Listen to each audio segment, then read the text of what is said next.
जैन तत्व विद्या का स्वाध्याय हम सभी कर रहे हैं मुनि प्रमाण सागर जी द्वारा विरचित। मोक्षमार्गस्य नेतारं भेतारं कर्मभूभृतां ज्ञातारं विश्वतत्त्वानां वन्दे तद्गुणलब्धये। नमो अरिहन्ताणं नमो सेताणं नमो आयर्याणं नमो उवज्जायणं नमो लोये सवसाहुणम्। पंच परमेष्ठी भगवान की जय। अगले 45 मिनट के लिए सभी प्रकार के पापों का त्याग करके सभी नववर्ण मुखर मंत्र पढ़ ले।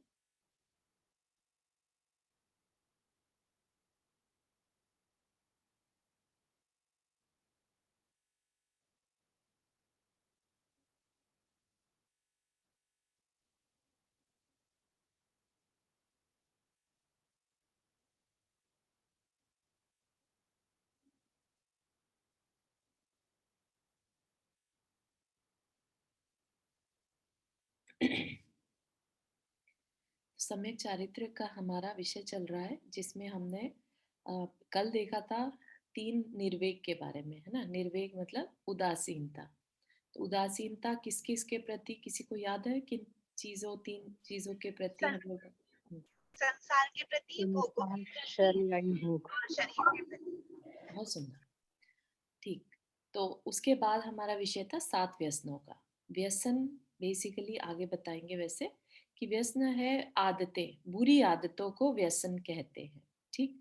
तो आदत क्या है? जिसको बार बार करने में मजा आने लगे। ठीक है। फिर हम बिना सोचे बस करना है, ऐसा एक तरह की अपनी डेली के रूटीन में हमारा मन करने लगता है। राइट। कोई कभी जैसे बोलते हैं ना कि कोई तो सोशल गैदरिंग में ड्रिंक लेता है और फिर वो अकेले में भी बैठ के डेली ड्रिंकिंग करता है, एक बार नहीं कई बार करने लगता है, सुबह उठते साथ ही करने लगता है। ऐसे भी केसेस देखे हैं, मतलब जिन्हें पूरा घर बेच देते हैं, लेकिन अपने व्यसन की वजह से बिल्कुल आर्थिक उनकी फाइनेंशियल कंडीशन बिल्कुल खराब हो जाती है। ठीक है। तो व्यसन वो चीज है जिसमें कि दिमाग बेसिकली चलना बंद हो जाए। ठीक है ना। हम अपनी बस आदतों से और काम करते जा रहे हैं। ठीक। तो उस तरीके से लीजिएगा। तो जुआ भी हमने कल डिस्कस कर लिया था। जुआ भी एक तरह से व्यसन तब होगा जब बिना सोचे समझे बस लगाए चले जा रहे हैं। ठीक है ना। तो वो जुआ।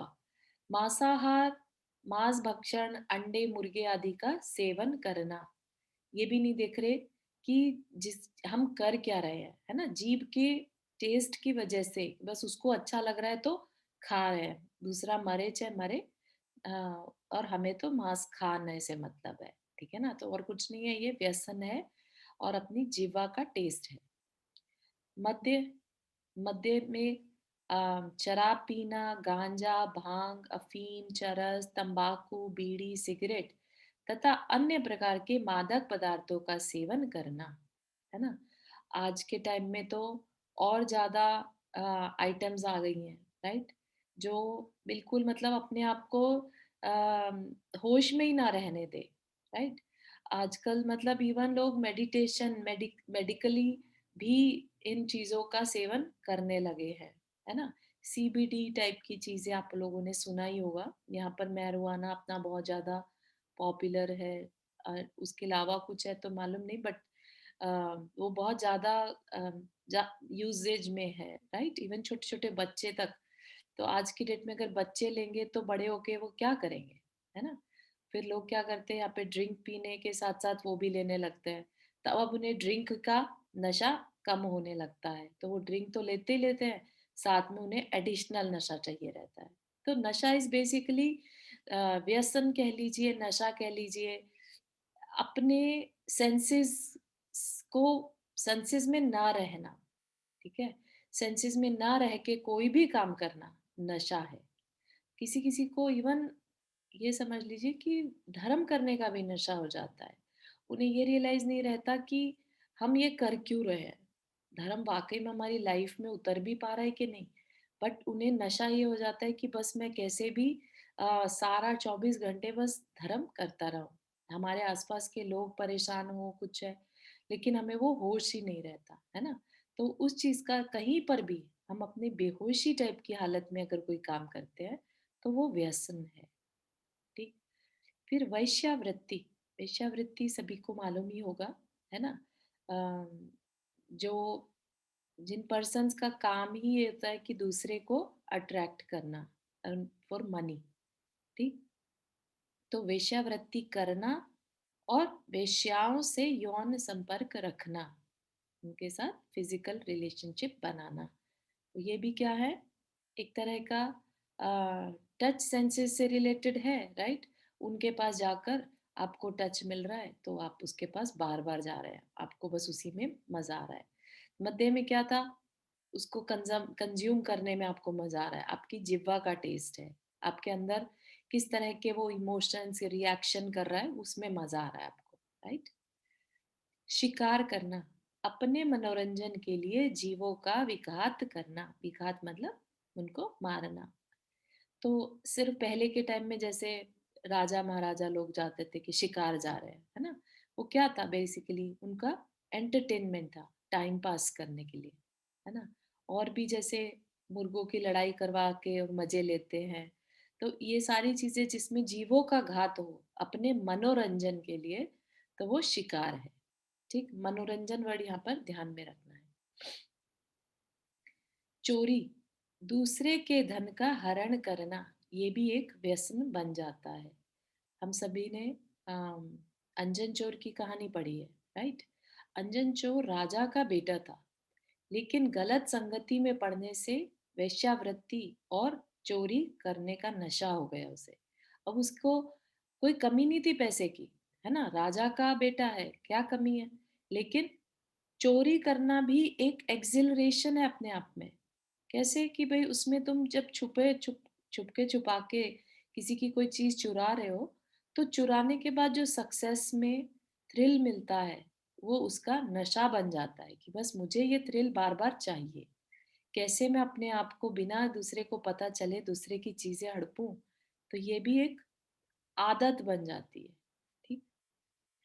पर स्त्री सेवन, अपनी स्त्री के अलावा, स्त्री के साथ यहाँ पर पुरुष भी लगा लीजिए अगर आप दोनों में से जो सभी अप्लाई होता है, अपनी स्त्री के अतिरिक्त अन्य विवाहित अथवा अविवाहित स्त्रियों से यौन संपर्क रखना, ठीक है। तो वो भी पर स्त्री सेवन को एक अम, व्यसन बताया है, ठीक। क्योंकि जो अपनी स्त्री में या अपने पुरुष में सेटिस्फाई नहीं है, राइट, तो वो बाहर तो एक तरह से अपने सिर्फ मनोरंजन के लिए जा रहा है, राइट, अपने किसी इंटरेस्ट की वजह से। व्यसन मनुष्य के नरक पतन का कारण है। इवन जैनेतर जो शास्त्र होते हैं ना, उनमें भी व्यसन को, इन 7 व्यसनों को नरक का कारण बताया है। व्यसन का अर्थ मनुष्य की उन खोटी प्रवृत्तियों और बुरी आदतों से है जो मनुष्य को लौकिक और पारलौकिक संकटों में डाल देती है। तो ऐसी आदतें, ऐसी हैबिट्स हो गई, प्रवृत्तियां कहिए, आदत कहिए, एक ही बात है। तो जो मनुष्य को लौकिक प्रॉब्लम में भी डाल रही है और पारलौकिक भी। पारलौकिक से कैसे? लौकिक तो हम सबको पता है, चोरी करेंगे तो पकड़े जा सकते हैं और जेल हो सकती है ना? शिकार करेंगे, जैसे कि सलमान खान पे केस चल रहा था काले हिरण के शिकार का, राइट? तो उसने भी तो अपने मनोरंजन के लिए किया था ना। और मांस खाने वाले फिर ये ध्यान नहीं रहता कि वो ड्रग डीलर्स के साथ डील करते हुए कभी पकड़े जा सकते हैं, है ना? तो लौकिक प्रॉब्लम्स तो दिखाई दे रही हैं। पारलौकिक संकट, पारलौकिक संकट क्या हुआ? क्योंकि हम, हमारे जीवन का उद्देश्य क्या था? जब हमने पढ़ाई शुरू करी, स्वाध्याय कर रहे हैं हम, तो हमें पता चला कि जीवन का उद्देश्य तो आत्मा को कर्म से बंधन मुक्त करना है, ठीक है ना? और यहाँ पर हम क्या कर रहे हैं, अपने आप को बेहोशी की हालत में ला रहे हैं। तो जो बेहोशी की हालत में है, तो उसको अपनी आत्मा के कल्याण की बात तो कभी समझ में ही नहीं आएगी, है ना? हम यहाँ पर बात करते हैं अपने आत्मा के कल्याण की, उसे तो बल्कि अपने प्रेजेंट लाइफ की कल्याण की बात नहीं समझ में आ रही है, राइट? वो आर्थिक संकट में पड़े चले जा रहा है और क्या होगा, दुखों को बढ़ा रहा है। और दुखी व्यक्ति कभी भी धर्म को बहुत अच्छे से नहीं कर सकता। धर्म करने के लिए भी अंदर से एटलीस्ट उतना सेटिस्फेक्शन होना ज़रूरी है परिवार की तरफ से, समाज की तरफ से, शरीर की तरफ से कि वो धर्म कर पाए, राइट? नहीं तो वो धर्म क्या होगा, करने होने वाला धर्म, वो एक किसी भय से किया हुआ धर्म होगा, वो किसी इच्छा से किया हुआ धर्म होगा, राइट? एक बिल्कुल फ्री माइंड से किया हुआ धर्म जो होता है, वो ही अपने कल्याण में कारण बन सकता है, ठीक है ना? नहीं तो सिर्फ अपने लालच से हम धर्म करते हैं कि अरे अपनी तकलीफों से निकल जाएं, बस कैसे भी भगवान का सहारा हमें किसी तरह यहाँ से निकाल दे। तो ऐसा धर्म नहीं करना, बिल्कुल सैटिस्फाई होके धर्म करना, ठीक है ना? कि ये मेरा जो सीखा है मैंने, वो उसे मैं अपने अच्छे करने के लिए कैसे यूज कर सकता हूँ। हाँ, भूमिका हाथ रेस किया। चारू जय जी ने, जी। चारू अंजन चोर का जब हम पढ़ते हैं तो उन्होंने भी तो ठीक है जो भी बोला था कि आनम जानम हाँ, नमो नियंतानम जो भी बोला था, सेठ वचन परमानम, तो हाँ, उन्होंने भय की वजह से बोला बोला था वो, राइट, कि अभी मैं पकड़ा जाऊंगा, अभी मेरे को कुछ हो जाएगा, तो वो भय की वजह से उन्होंने धर्म का अ, साथ दिया और जिसकी वजह से भी उनको सदगति ही प्राप्त हुई। बिल्कुल। तो फिर हम ऐसा कैसे कह सकते हैं कि धर्म भय, मतलब धर्म अगर आपने मतलब जो समझ आपकी गए। बात अभी आपने कही, भय की वजह से भी किया हुआ धर्म भी उनको सदगति दिला सकता है, तो ऐसा हाँ, फिर बिल्कुल देखो, अभी क्या है जो अंजन चोर के केस में बिल्कुल सही है कि वो भय कि भई सैनिक मेरे पीछे हैं, मरना तो है ही है कि चलो ये भी करके देख लेते हैं, ठीक है? तो उनको मरने का भय पीछे से आ रहा था, लेकिन अब उनका एक तरह से जैसे होता है ना कि डर खत्म हो गया था कि मरना तो है ही है, कि चलो ये ट्राई कर लेते हैं, ठीक है ना? और दूसरी बात कि उनको जब वो कर रहे थे, जो सेठ पहले बैठा हुआ था उनसे, वो नहीं कर पा रहा था क्योंकि उसको मरने का भय था। अंजन चोर के अंदर से मरने का भय निकल गया था कि मरेगा तो मरेगा, लेकिन ये जो जैसा बताया है प्रोसेस मुझे बस करना है। मुझे इस प्रोसेस को जैसा बताया है वैसा ही करना है। तो उन वचनों पे, है ना, आनम तानम कछु न जानम सेठ वचन प्रमाणम। तो हाँ उन श्रद्धा वचनों था, पे श्रद्धान श्रद्धा, रखना। हाँ पर था तो भय की वजह से ही ना, अम, मतलब मैं ये कह रही हूँ। इसमें इसमें आप नोटिस करिए कि स्टार्टिंग भले ही भय से हुई थी, ठीक है? लेकिन करने के टाइम परिणाम बदल गए, क्योंकि जो गाढ़ श्रद्धान है, राइट? वो कभी भय से नहीं होता। गाढ़ श्रद्धान अपने अंदर कहीं न कहीं कॉन्फिडेंस से होता है, ठीक है? कि हम जो कर रहे हैं, उसको पूरी तरह से मान के करेंगे, हम्म, ठीक है? उसमें फिर भय नहीं था। मरे तो मरे, राइट? भय किस चीज़ का? मरने का भय था तभी भाग रहे थे। लेकिन उसके बाद फिर वो भागने का भय खत्म कर दिया कि अब जो होगा देखी जाएगी, ठीक है ना? जो छीके पे चढ़ के बैठे तब भाव बदल गए, ठीक है ना? उससे पहले भाग रहे थे, यस, भागने से, भय से, डर से उन्होंने आ, बचने के लिए सेठ से पूछा कि तुम क्या कर रहे हो, है ना? लेकिन चाहते तो और आगे भाग सकते थे कि नहीं नहीं मुझे इसमें कहाँ पड़ना है, मैं तो आगे भागता हूँ। लेकिन जब उन्होंने देखा कि मरना वैसे भी है और मरना इसमें भी है, तो क्यों ना मैं इसको पूरी तरह से मन से ट्राई करूं, ठीक है ना? तो भाव बदल गए वहां पर। अगर भाव नहीं बदले होते ना, तो हमारे को सिर्फ क्या बोलते हैं उसे, अट्रैक्ट करने के लिए स्टोरी नहीं बनाई होती, ठीक है ना? तो इसमें हम ऐसा भी कह सकते हैं कि भय से चाहे शुरू किया हो, पर हाँ, हमें नहीं पता ना कि हाँ, श्रद्धा बिल्कुल, अंदर या अंदर भाव तो बदलेंगे, बट शुरू तो करे कोई इंसान, राइट। Agreed, agreed. हाँ, तो हमेशा तो जब भी धर्म की शुरुआत होती दुख में ही है, ठीक है ना? जब वो दुख निकल जाता है तब भी अपने को उसे कंटिन्यू करना है, करना चाहिए, यस। ठीक है ना? ये नहीं तब कि आपके बस अब दुख भाव खत्म भाव तो बदल मेरा, सकते हैं। हाँ, हाँ, दुख खत्म तो धर्म भी खत्म, ऐसा नहीं। ऐसा नहीं, यस, दैट आई एग्री। ये ठीक ठीक। है। हुँ। जी, नंदा जी आपने हाथ रेज़ किया? हाँ, एक मैं ये पूछ रही थी कि जैसे पेड़ों के बारे में कि हम घरों में पेड़ होते हैं, इनकी कटाई छटाई करते हैं, कभी हम निकालवाते हैं, निकालते हैं हुँ, हुँ। पेड़, तो ये भी क्या हिंसा या शिकार की कैटेगरी में आता है, ये क्या है? अम अंदर के भावों पे डिपेंड करता है। बहुत दूसरे उन पेड़ों को भी नष्ट करने से खुशी मिल रही है तो नहीं नहीं, खुशी तो नहीं, लेकिन एक जो कहते हैं ना कि लेकिन हाँ, सफाई के सफाई चक्कर के में, या कि चक्कर में तो बाकी के ये पेड़ फिर ठीक से बढ़ सके, इस चक्कर में निकालने पड़ते हैं। गृहस्थ की हिंसा में आएगा ये, क्योंकि गृहस्थ के कोई भी कार्य बिना हिंसा के तो नहीं रहते, ठीक है ना? लेकिन हम्म लेट्स से घर में कहीं कीड़े आदि हो जाते हैं, राइट? कहीं दाल वगैरह में हो गए, या घर में बेड बग हो गया, या कॉकरोचेस हो जाते कभी कभी, राइट? तो हम्म एक होता है मजबूरी में उनको भगाना, उनको दूर करना, और एक होता है कि उनको मारने में ही फिर मजा लेने लगना, राइट? वो भाग अच्छा। रहे हैं, तड़प रहे हैं और तुम्हें मजा आ रहा है, ठीक है? हम्म तो वो जो मजा आ गया ना, वो शिकार है। नो मैटर, ऐसा नहीं कि शिकार जंगल में जाकर ही होगा, ठीक है हम्म ना? सामने सामने अपने घर को, अपने को साफ रखना चाहिए पहली बात, ताकि और जीव पैदा ना हो। अगर हम्म हम उसमें आलस दिखाते हैं और जिसकी वजह से जीव पैदा हो रहा है और फिर हम उन्हें मारे, तो वो भी शिकार कहलाता है, ठीक है? तो ये बहुत सारी अच्छा। चीजें अपने भावों के ऊपर है। अगर हम ऐसे पेड़ लगाएं जिन्हें हर समय काटना पड़ रहा है, राइट? या मतलब ऑप्शंस नहीं है हमारे पास ऐसे, जैसे अभी आजकल के डेट में एक आर्टिफिशियल ग्रास भी मिलने लगी है, राइट? तो अगर हमने वो लगा ली और उससे हम घास कटने से बच गए तो लेकिन वो एनवायरनमेंट के लिए अच्छी नहीं है। और उससे कितना भू मतलब आपने अगर वहां पे सीमेंट करवाएंगे और वो लगवाएंगे, तो आप प्रकृति को भी तो हाँ हाँ, खराब कर आई रहे एग्री। हो। प्रकृति नहीं को नहीं, ऐसा नेचुरल कुछ नहीं, तरीके हमने से, लगाया है, ऐसा कुछ नहीं है। हाँ नहीं ठीक हमारे है घर में वो, आर्टिफिशियल ही है।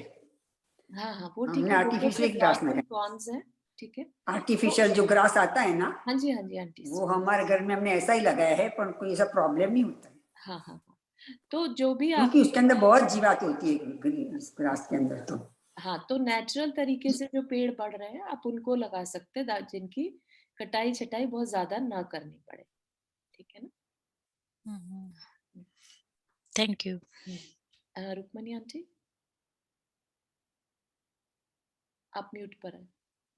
हाँ, चारू जय जिनेन्द्र। मेरा आज से नहीं है, मेरा 21 को जो स्वाध्याय हुआ था उसके बारे में है। जी तो मैंने आहारचर्या के बारे में सुना कि डिस्कशन चल रही थी। तो जैसे हम लोग तो अपनी रात को बोल देते हैं कि भाई मध्यकाल में सब महाराजों का, जितने भी आचार्यों पद है, सबका निरंतराय आहार हो। हाँ तो मैंने उसमें सुना कि कुछ ये था कि रात को नहीं बोलना चाहिए। तो हाँ इनकी तो सुबह हमारी, तो अगर हम दिन में कहेंगे खाते हुए, हाँ तो वहाँ पे तो रात के बज गए 10। हाँ हाँ हाँ हाँ, तो दोनों तरीके से इसको कहा जा सकता है। एक तो होता है कि हमारे लिए वो ही आहार वेला है, राइट? तो हाँ, अपने आहार से पहले अतिथि संविभाग जो व्रत पालन होता है श्रावक का, उसके अंदर है कि पहले अतिथि को करवाओ और फिर खुद करो। तो उस नियम को ध्यान में रखते हुए या उस व्रत के पालन के लिए हम ये कह सकते हैं, जब हम खुद कर रहे हो उससे पहले ये भावना भाए कि सभी मुनि महाराज का आहार, आरिका माता जी का निरंतराय आहार हो, ठीक? अब हमारी सिचुएशन ऐसी है कि हमें लगता है कि भारत में तो इस समय दिन हो रहा होगा, रात हो रही है, या हाँ, रात में हमारे यहाँ पर रात हो रही है तब वहां दिन हो रहा है, तो उस टाइम के हिसाब से भी कर सकते हैं, कोई हाँ, बाधा नहीं है इसमें। हाँ, जैसे कि रात को हम लोग अपने सोने से हाँ पहले हाँ, करते कर हैं। सकते हैं, बिल्कुल कर पर सकते मैं मैं मेडिटेशन के बाद जब करते हैं, खत्म होता है, तो उस समय बोल देती हूँ। हैं। तो हाँ बढ़िया बढ़िया, क्योंकि शंका जिस समय समाधान भी ऊपर भाव अच्छे हों, उस समय आप ऐसी प्रार्थना करें, तो मुझे एग्जैक्टली लगता है वो ज्यादा अच्छी इफेक्टिव रहेगी। एग्जैक्टली, किसी क्योंकि ने शंका टाइम, समाधान में पूछा था ना, तो ऐसा बोला था कि अपने खाने से पहले करने का। हाँ हाँ वही, तो वो डिपेंड करता है किस नजरिए से, किस पर्सपेक्टिव से उन्होंने जवाब दिया है। क्योंकि अगर हम अपने व्रत के बारे में ध्यान में रखकर अतिथि संविभाग के लिए कर रहे हैं तो अपने खाने से पहले, और अगर सिर्फ एक वैयावृत्ति की दृष्टि से कर रहे हैं कि सब माता जी महाराज जी का आहार का समय हो गया और वो निरंतराय हो, तो ये दूर बैठे हम उनकी वैयावृत्ति कर रहे हैं, ठीक है? चारू पर्सपेक्टिव डिफरेंट होगा। हम्म। एक और था, वो सचित विरत के बारे में काफी हाँ डिस्कशन जी। थी उस दिन। हाँ तो मुझे भी थोड़ा सा यही, कईयों ने तो लोगों ने पूछ ही लिया था, वो चीज समझ आई गई। हाँ हाँ लेकिन जैसे इसमें था कि अग्नि से संस्कार करने अथवा यंत्र से पहले हाँ, आना हाँ जी, चाहिए। हाँ जी, तो अग्नि से संस्कारित तो अगर हम कोई भी चीज ऐसे करेंगे हाँ, तो अग्नि में तो मतलब मेरा यही होगा, मतलब कि जैसे उबाल के या खा के हाँ बना जी, के खाओ। हाँ, तो ऐसा ही। उबालने में भी तो वो चीज का जैसे किसी ने पूछा भी था उस दिन, वो भी तो पाप लगा ना कि हाँ जी, हाँ अगर, जी, तो हाँ, फिर उसको कैसे करें? हाँ, तो उसमें लगता है थोड़ा दोष लगता है, लेकिन जो व्रत नियम का पालन है, वो अचित ही खाना है या अचित ही ग्रहण करना है, तो वो नियम का पालन हो जाता है, ठीक है? तो या तो हम बिल्कुल ही पहले के टाइम में कि भई सिर्फ पेड़ के ऐसे फलों को ही लाना जो नीचे गिर गए हैं, राइट? जो पूरी तरह पक गए हैं, उन्हीं को लाना और उन्हीं को बनाना खाना। या फिर थोड़ा दोष है कि अभी हम लेके आए हैं, लेकिन उसको राइट अवे ना ग्रहण करके अग्नि से संस्कारित करके खाना। ये तो मैं ये एक थोड़ा बार मान सागर महाराज जी से मैंने प्रश्न किया था एक बार ये, जी, तो उन्होंने कहा कि वैसे तो कायदा तो ये है कि जो नीचे के गिरे हुए हाँ हैं जी, बिल्कुल वो अचित हो जाते हैं, उनको खाओ। एग्ज़ैक्टली अदरवाइज अब ये हम लोग जो गृहस्थ हैं तो ऐसा नहीं कर सकते क्योंकि इतना तो होता नहीं। तो कह रहे थे कि जो पेड़ों के ऊपर से उतर जाते हैं वो भी अचित ही हो जाते हैं। हाँ, वो फिर थोड़े पेड़ समय के बाद अचित होते हैं, तो हाँ, उतनी देर जब तक तक वेट करना। मतलब जब तक हम लोगों के पास पहुँचते हैं, तब तक वो ठीक अचित है, हो जाते तब हैं। तक वो अचित ही हो जाते हैं, हाँ जी, अदरवाइज थोड़ा गर्म पानी करके उसको धो लो। बिल्कुल, बिल्कुल, बिल्कुल सही है, ऐसा ही है। ओके, थैंक मैडम सागर जी महाराज ने रत्नकरण शाखाचार्य में बहुत अच्छे से ये चीज बताई है कि काफी लोगों को ये क्वेश्चन रहता है। तो उन्होंने ये कहा था कि एकेंद्रीय जीवों के लिए उनके अंदर हमेशा हमें कोशिश करनी चाहिए त्रस्त जीवों की हिंसा ना हो। तो हाँ, त्रस्त जीवों में क्योंकि खून रुधिर और मांस का होता है, एकेंद्रीय जीवों में वो सब नहीं होता। तो इसलिए उसकी आप ऐसा ना सोचें कि उसके लिए वनस्पति का, क्योंकि किसी ने कहा था कि वनस्पति का भी घात होगा, ये होगा, तो एक इंद्रिय जीवों का दोष इतना नहीं लगता। क्योंकि अगर हम वो सचित और अचित नहीं करेंगे तो उसमें और भी ज्यादा त्रस्त जीव उत्पन्न हो जाएंगे, तो आपको उससे थोड़ा कोड़ी दोष का वो लगेगा, हाँ, क्रूरता वो का दोष अहिंसा लगेगा। व्रत ये अहिंसा बात व्रत भी पालन नहीं हो पाएगा ना। ये बात भी हाँ कही थी कि अगर उसको यूज नहीं करेंगे तो उसमें अनंत जीव पैदा हो जाएंगे। जीव हाँ जी, हाँ और एक ये जो नंदा जी ने अभी पेड़ों की बात कही, जी, उस जो कई बार लगता है जैसे कि वृक्ष है, हम उनको मतलब वो तुमने ठीक बताया कि भाई गृहस्थ के लिए कभी काटना है, कुछ करना है, लेकिन मेरा सोचना ये है कि अगर उनको मजबूरी में हमें करना पड़ रहा है तो नमोकार मंत्र पढ़ते हुए कर लिया जाए। हाँ, बहुत सही है। बेसिकली अपने अंदर के परिणामों को देखना है कि आप उसे करके खुश हो रहे हैं या आपको दुःख हो रहा है तो आप उसके लिए क्या अंदर से और ज़्यादा अंदर से क्या कोशिश कर रहे हैं कि नेक्स्ट टाइम आपको ये काम ना करना पड़े, ठीक ना है ना? पड़े तो मैं बच्चों को भी यही कहती हूँ, जैसे कभी मजबूरी में कुछ करना पड़ता है कि भाई नमोकार मंत्र पढ़ते हुए कर लो, और तो कुछ हाँ, कर नहीं सकते। हाँ, हाँ, ठीक है, बहुत सही। एक चीज और पूछना था, अगर आप बता दें, दही के लिए में क्या एक इंद्रिय जीव होता है? दही का जो बैक्टीरिया होता है वो किस कैटेगरी में आता है? दही का बैक्टीरिया त्रस्त जीव हो जाते हैं उसमें, एक्चुअली 48 मिनट के बाद ऐसा बोलते हैं। तो पहले जो जमता है वो तो एक इंद्रिय ही होता है क्योंकि उसके बिना जम नहीं सकता, और लेकिन फिर उसको फ्रिज में रख देते हैं जमने के बाद ही? तो भी कुछ समय बाद उसमें फिर त्रस्त जीव बढ़ जाते हैं, वो खट्टा जो हो जाता है ना दही, या हम्म। तो इसलिए अभक्ष्य में आ जाता है वो। ओके, इसीलिए थैंक यू। बहुत लोग ना उसको चांदी का सिक्का डाल के जमाते हैं भाई। हाँ, बहुत लोग हाँ, कह वो रहे हैं कि अलग उससे चर्चा चांदी है की वो। सिक्का। हाँ, कि कैसे बनाना दही, है ना? पर ऐसे तो देखा जाए दही, ये सब जो फर्मेंट करते हैं हम लोग चीजें, हाँ जी, सभी का यही है। तो चलिए, वैसे प्राची मैं अपना जैसे 10 लाख भादवे वगैरह में फर्मेंट की हुई चीजें नहीं हाँ, खाती। बिल्कुल सही। प्राची आपका क्वेश्चन? हाँ हाँ, मेरा एक दो चीज थी। एक तो ये क्वेश्चन हुआ था ना कि डर से, तो वो मैं आई जस्ट वांटेड टू से वन थिंग कि हाँ, राजा मधु जो थे, हाँ जी, जब लक्ष्मण शत्रुघ्न ने उनके ऊपर चढ़ाई करी थी, तो हाँ जी, वो हाथी पे चढ़े चढ़े उन्होंने वस्त्र उतार दिए थे, और फिर जी। एक तरह से उनको डर था कि अब मैं हार ही जाऊंगा। मरने से अच्छा है लेकिन कि मैं विदीक्षा हाँ ले लूं। हाँ, तो वो बहुत सही। दैट्स सेम कंडीशन हो गया ना, हाँ अंजन चोर वाली। हाँ, बहुत सही। है। एक and the another question, it might take your judgment. कि मैं I am going through this phase कि एक मेरा बंदी है ऑफिस में, she is giving me sometimes, मतलब 4-5 साल पहले उसके संग काम किया था ना, 1-1.5 साल से फिर सब हमारा ऐसा कनेक्शन हो गया कि मुझे उसके साथ काम करना पड़ा, and she is not good with me, या I am not able to cope with that much, मतलब पॉलिटिक्स में कर नहीं सकती, मेरी हिम्मत नहीं अब करने की, और कभी नहीं थी। तो आई वाज जस्ट आस्किंग कि व्हाट शुड आई डू, मतलब मेरे को दिखता है, मुझे लगता है मैं करूं, ऐसी बात करूं, उससे ऐसी बात करूं तो चलेगा, और नहीं करूं तो मेरे को लगता है मैं शांति बैठ जाऊं, जो होगा सो होगा, क्योंकि मेरी हिम्मत नहीं है अब इतना प्रपंच करने की। तो what do you suggest at this point? नहीं, क्या होता है ना कि लाइफ में जब अनिष्ट संयोग हो गया ना, ये तो आप नहीं चाहते ऐसे पर्सन से आपका संयोग हो रहा है, राइट? चाहे वो ऑफिस में है, घर में भी हो सकता है वो, राइट? वो तो परिस्थिति है, ठीक है ना? और जिससे कि आपको आर्त ध्यान हो रहा है कि भाई अच्छे भाव तो नहीं हो रहे, है ना? तो आपको लगता है मैं उसको ये जवाब दूं, लेकिन आपका फिर मन करता है चलो छोड़ो, क्यों देना, है ना? ये कर रही है वो, ऐसा दिमाग में हर टाइम संकल्प विकल्प चलते रहते हैं उस पर्सन की वजह से। अपने को ऐसा लगता है कि वो पर्सन की वजह से चल रहे हैं, जबकि ये हो क्या रहा है, ये हमारे किसी कर्म का, असाता कर्म का उदय चल रहा है, ठीक है ना? तो इसमें जितने शांत परिणाम अपन रख सकते हैं, ठीक है, जैसा आपने कहा ना कि मैं उससे नहीं ज्यादा अचड़ों में पड़ती या दूर रहने की कोशिश करती हूँ, तो वो ही कर सकते हैं, क्योंकि सामना वो कर सकता है जिसमें कि शांति से जवाब देने की क्षमता हो गई हो, ठीक है ना?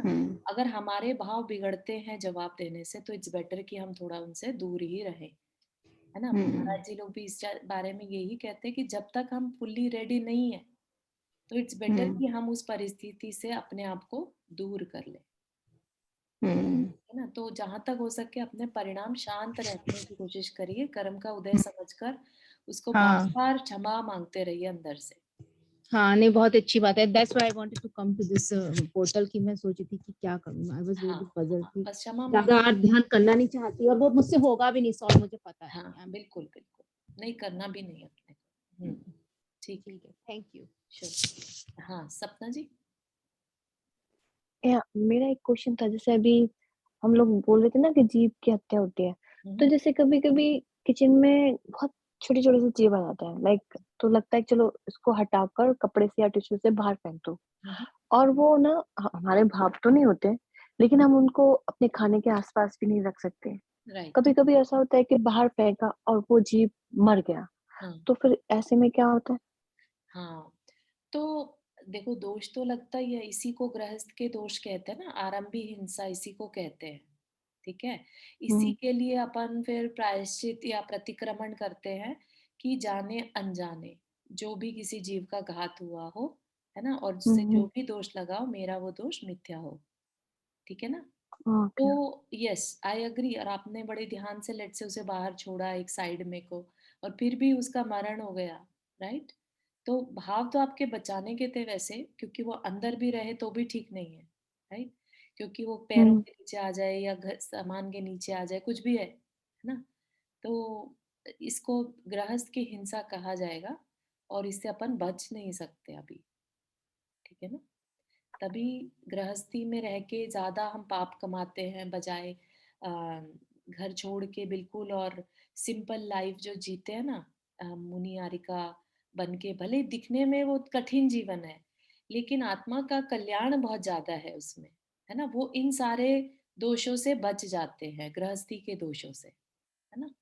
तो इनसे बच नहीं सकते, और बस अपनी तरफ से जहां तक हो बन पड़े, अपने को उन जीवों की रक्षा करनी है। Okay, thank you. तो एक और मेरा क्वेश्चन था, वो थोड़ा अभी आई थिंक लास्ट जब हम वो निश्चय वाली बात कर रहे थे ना, एक बार लास्ट वीक में जब हमने बोला था पेड़ के नीचे नहीं हो बैठना हो, तो मैंने अभी आई थिंक प्रमाण सागर महाराज से भी सुना था। तो सुना हुआ था। हाँ, तो जैसे अगर हम कभी कभी ऐसा होता है कि हम मंदिर जाते हैं, राइट, और मंदिर में दोपहर में गए, जैसे मंदिर खुला हुआ है, तो उस टाइम पर भी देवता वहां पर हो सकता है? हो सकता है, यस बिल्कुल।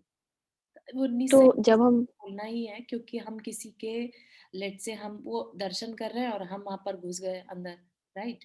तो उनको उनके अंतराय आ जाएगा, राइट? तो उनका वो खराब हो सकता है दर्शन, तो चाहे तो उनके भाव बदल सकते हैं या फिर हम अंतराय कर्म का बंद कर सकते हैं, ठीक है ना। तो इट्स बेटर कि हम निश्चय निश्चय निश्चय बोले। ये निश्चय तो ही इवन तो क्या होता है?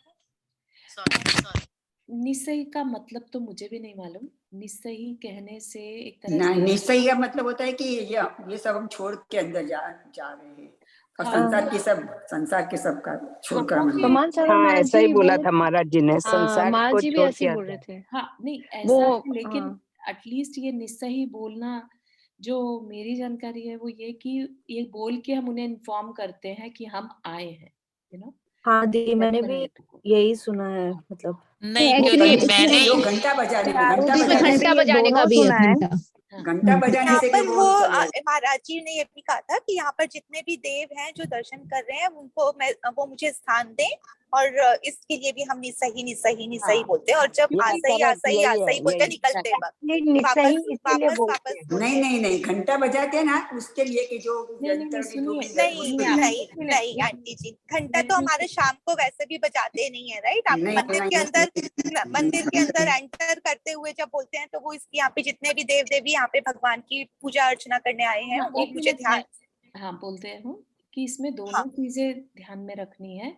यस, कि हम निश्चय ही बोलते हैं तो ये कहते हैं कि भाई पिछला जो अभी हमारी गृहस्थी हम उसको छोड़कर आए हैं यहाँ पर, हाँ ठीक है? यही मैंने सुना था कि हम हाँ मतलब ये अपनी मानकर हम एंटर करते हैं कर रहे हैं और अपने बुरे भाव भी सब बाहर छोड़े, सब क्रोध कुछ मान बाहर माया करते हैं। लोग यस छोड़ के अंदर घुसे, जिससे कि हमें वहां का वो वातावरण अच्छा बना रहे। और लेकिन आप सुनिए, जब हम वीरान जगह पर गए तब भी महाराज जी ने बोला निश्चय बोलना है, राइट।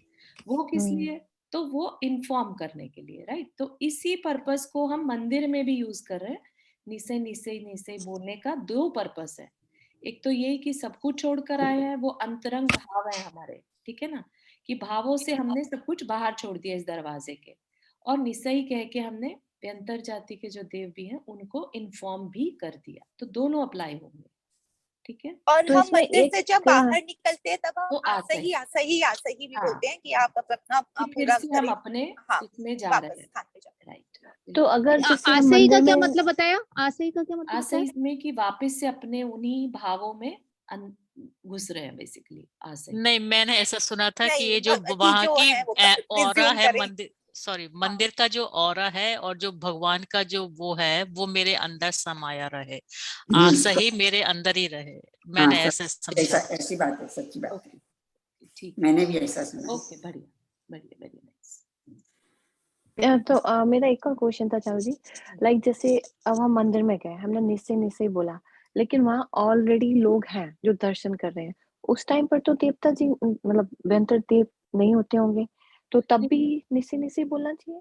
हाँ हाँ बिल्कुल बोलना चाहिए, अपने को तो बोलना ही है, क्योंकि ऐसा नहीं है कि कोई और है तो वो नहीं रहते होंगे, वो फिर भी रह सकते हैं, है ना। वो ऐसा नहीं है कि उनको नीचे चल के ही जाना है, वो तो ऊपर भी रह सकते हैं, तो या और एक आदत भी पड़ जाएगी, क्योंकि फिर वरना जब आप दिन में जा रहे हैं तो भूल जाए, सुबह जा रहे हैं तो याद रहे, तो जैसे ही घुसो बोलने की आदत भी पड़ जाए तो नहीं, वो भी अच्छी। वो तो मंदिर में हमेशा जाते हुए बोलना ही चाहिए, चाहे कोई हो या ना हो। हाँ, किसी भी टाइम जाओ, निश्चय ही अंदर जाते हुए और बाहर निकलते ही असही। बिल्कुल मंदिर की विधि है ना। ये अवश्य ही होता है कि आशय होता है? आसई मुझे तो अवश्य ही पता है मेरे को। असही अवश्य ही, अवश्य ही, असही। आ नहीं होता हाँ अवश्य ही। एक्चुअली दोनों ही सही है। अभी जैसे Okay. हमने उसकी आई विल शेयर अंजन मोर चोर की, डिटेल ऑन हाँ दिस, ठीक है, आफ्टर हाँ द क्लास। सेम ही होगा वी खैर। Have done enough discussion. हाँ चलिए आगे चले। हाँ शिक्षा जी आपको ग्रुप में ऐड कर देंगे। ये रोज चलती थी ये क्लास क्या ये अभी 4 दिन चलती है, मंडे थ्रू थर्सडे। जी मैं तो ऐसे ही जोड़ा तो वो अच्छा अचानक में तो पता चल गया मेरे को। आप ग्रुप में ऐड कर लीजिए प्लीज। Sure okay.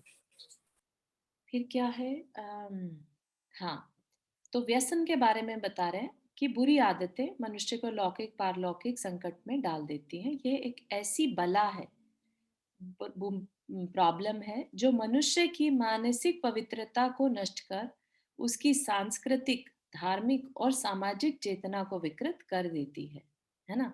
जब कभी किसी चीज का नशा हो जाए तो फिर उसे समाज की परवाह भी नहीं रहती, धर्म की परवाह नहीं रहती और संस्कृति की भी परवाह नहीं रहती कि कब क्या करना क्या नहीं करना। उसका सारे सेंसेस खत्म हो जाते हैं, है ना। तो अपने को जो ये मनुष्य भाव मिला है, अपने को इस तरीके से नहीं जीना कि हमारी सारी सेंसेस खत्म ही हो जाए, हमें होश ही ना रहे कि हम कर क्या रहे हैं, ठीक है ना। तो इसलिए सामाजिक चेतना को विकृत कर देती है।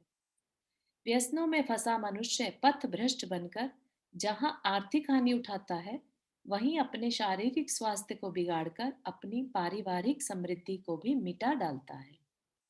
व्यसनों में फंसा मनुष्य पथ भ्रष्ट बनकर, है ना, ये समझ में आ ही गया कि कैसे आर्थिक हानि उठाता है। क्योंकि नशा हो गया, जुआ खेल लिया तो अपना सारा पैसा लगा दिया और हार गए, है ना। मद्य के लिए पैसा नहीं मिल रहा है तो बीवी के जेवर भी बेच दिया, है ना। इस तरह की सिचुएशंस हम मूवीज वगैरह में देखते हैं, हो सकता है किसी ने अपनी लाइफ में भी देखी हो। तो इस तरीके से वो खत्म कर लेता है और अपना शारीरिक स्वास्थ्य तो करता ही है ना।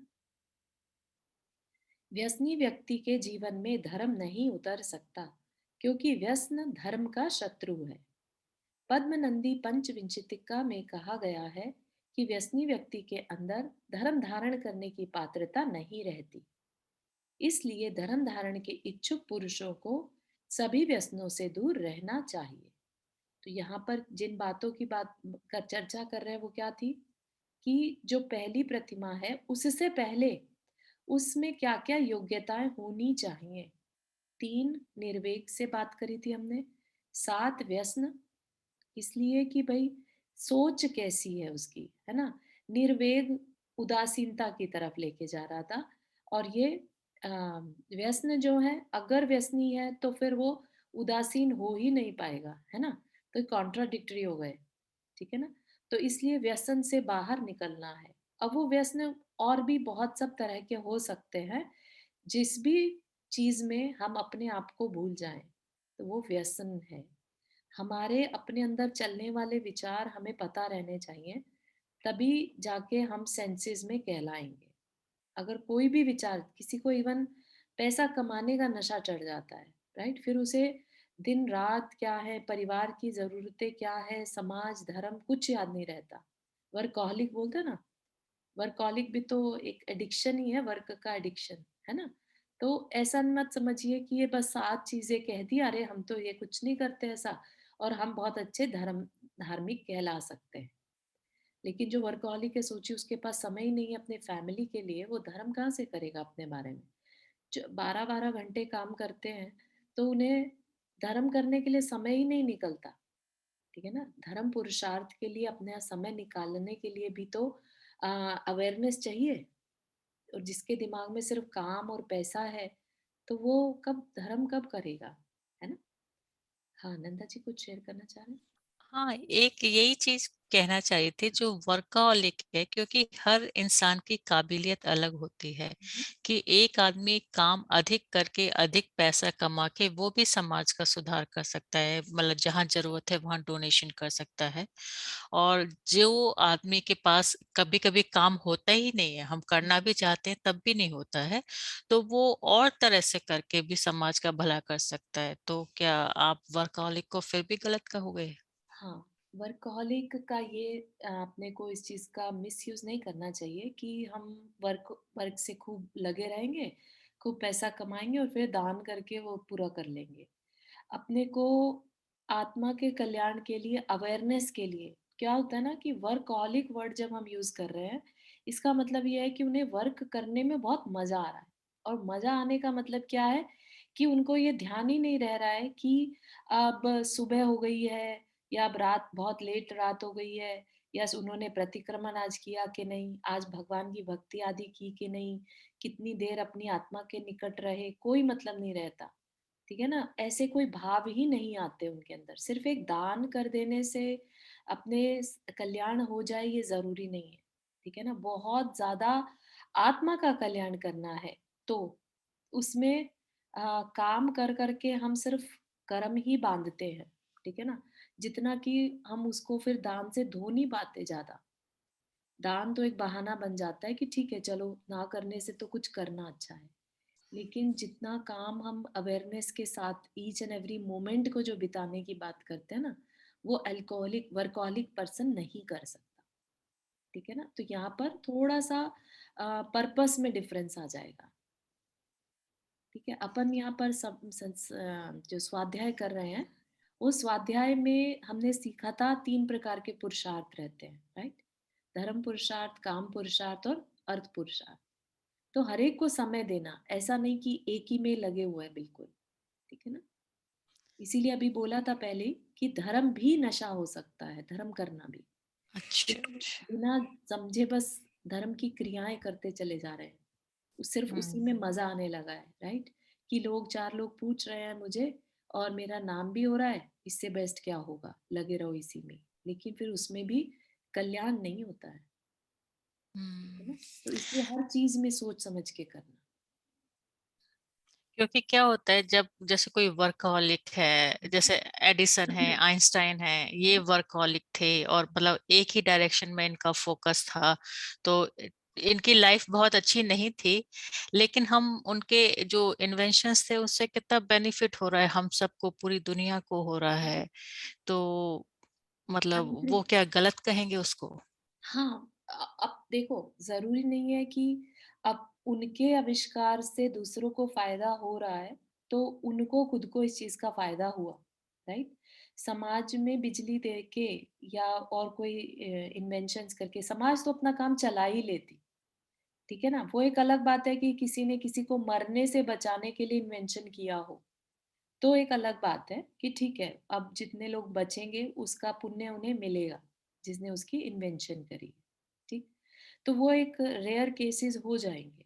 लेकिन इन जनरल आप देखें, जो वर्कॉलिक होते हैं वो सुबह से बस उठते साथ उनका काम चालू होता है, राइट?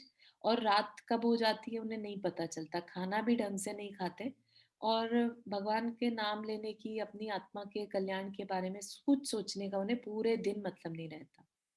ठीक है ना, ऐसे लोग देखे ही होंगे आपने अपनी लाइफ में। नहीं, मेरे घर में भी हैं। आजकल जो वर्क फ्रॉम होम है तो कुछ ज्यादा ही काम हो गया है। एग्जैक्टली। तो एक बार मैंने प्रमाण सागर महाराज जी से ये भी सुना था कि जो लोग मन के अच्छे हैं, किसी का कभी बुरा नहीं सोचते, कभी किसी का बुरा नहीं करते, हमेशा दूसरों के लिए अच्छा सोचते हैं और शांति से रहते हैं, तो उन लोगों को बहुत ज्यादा धर्म करने की मतलब मंदिर जाने की जरूरत नहीं है, क्योंकि वो ऑलरेडी काफी संभले हुए हैं। हाँ तो वो अपना कल्याण कर रहे हैं अपने शांत व्यवहार से। हाँ बिल्कुल, क्योंकि मंदिर, मूर्ति, ये सब क्या है, ये हमारे परिणाम संभालने में, संभालने के लिए ही है। और जिसके परिणाम ऑलरेडी संभले हैं तो ठीक है, माना। लेकिन फिर भी अगर उनके विचार अपनी आत्मा की तरफ नहीं जा रहे हैं और सिर्फ शरीर को शांत रखना है क्योंकि शरीर बीमार नहीं होना चाहिए, या मेरे रिश्तों में कहीं कुछ गड़बड़ नहीं आनी चाहिए, बस इतना ही सोच रह जाए, तो बहुत ज्यादा वो अपने कल्याण का कार्य नहीं कर पाएंगे। ठीक है ना, और हमने कितना देखा है पंच परावर्तन के बारे में, संसार कितना बड़ा है, किस तरह हम अपने कर्म बांध लेते हैं, किस तरह से अगर परिणाम मरण समय तक नहीं संभले, हमने सबको क्षमा नहीं कर पाए, राइट? तो आगे के भव जो है फिर वही अनंत अनंत भवों में घूमते रह जाएंगे। आज तो भले ही परिणाम संभले हुए, लेकिन आगे के परिणाम को कौन संभल पाएगा? किस भाव में हम चले जाएं, वहां जाके परिणाम बिगड़ गए तो क्या होगा? ठीक है, इस तरह की थोड़ी सोच हर हर एक को रखनी चाहिए, आगे के पारलौकिक भी सोचना चाहिए। बहुत अच्छा, थैंक यू सो मच। ठीक है, तो 1 मिनट बचा है। 3 शल्य, शल्य के बारे में अपनी अब पहले भी चर्चा हुई थी। शल्य मतलब कांटा। ठीक है, शल्य 3 है। जो कांटे की तरह अंदर ही अंदर चुभता है उसे शल्य कहते हैं।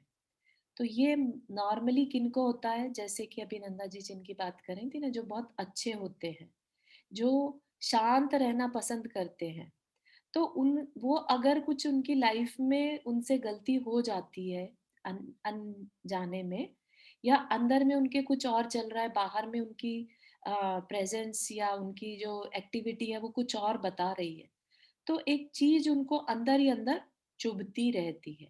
जो क्रूर या बहुत टेढ़े मेढ़े लोग होते हैं ना, मायाचारी, उनको नहीं होता ये शल्य, सिर्फ साधारण सिंपल लोगों को ही होता है।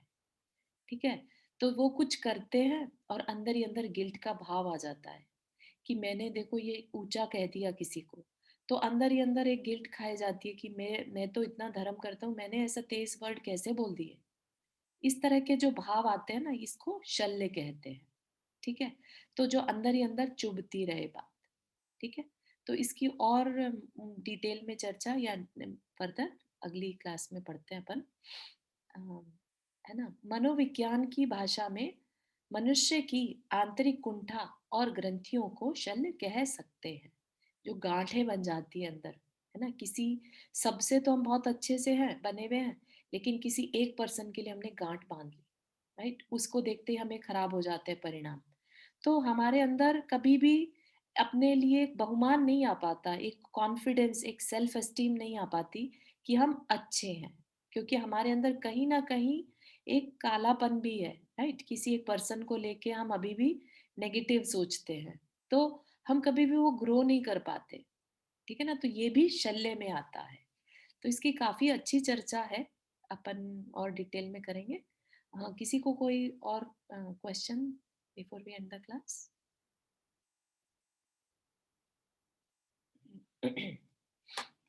जिनवानी स्तुति। जावाणी के ज्ञान से सूझे लोकालोक, सो वाणी मस्तक तमो सदा दे तो दोख। हे जिनवाणी भारती तो ही जपो दिन रहन, जो तेरा शरणा गए सो पावे सुख चैन। नौ बाण मुख।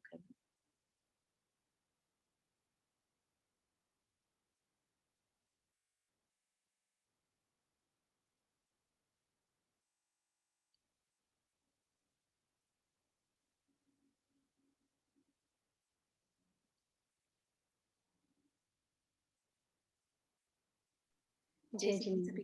जय जिनेंद्र सबको। जय जिनेंद्र सभी को। जय जिनेंद्र चारू जी सभी। टाइम क्या है चारू जी? हाँ सॉरी, क्लास का टाइम क्या है? 4:15।